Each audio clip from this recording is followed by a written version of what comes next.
রাজধানীর উত্তরার পূর্ব থানার হত্যা মামলায় সাবেক মেয়র আতিকুল ইসলামের জামিন নামঞ্জুর করে 5 দিনের রিমান্ড দিয়েছেন আদালত। একই মামলায় অ্যাডভোকেট মমতাজ উদ্দিন আহমেদ মেহেদীরও 3 দিনের রিমান্ড মঞ্জুর করা হয়েছে। বুধবার অর্থাৎ 13 নভেম্বর ঢাকা মেট্রোপলিটন ম্যাজিস্ট্রেট আদালতের বিচারক তার এই রিমান্ড মঞ্জুর করেন।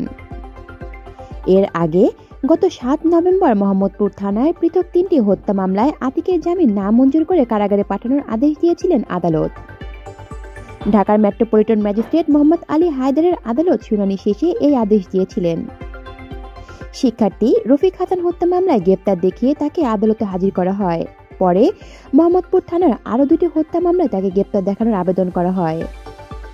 গত 16 অক্টোবর সন্ধ্যা 6:30টার দিকে তাকে রাজধানী মহাখালীর DOHF এলাকা থেকে ডিএনসিসির সাবেক মেয়র মোহাম্মদ আতিকুল ইসলামকে গ্রেপ্তার করে ঢাকা মেট্রোপলিটন পুলিশের তেজগাঁও থানা পুলিশ।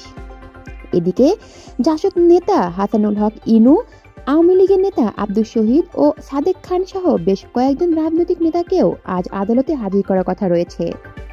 কলি শিকদার, বাংলা নিউজ নেটওয়ার্ক।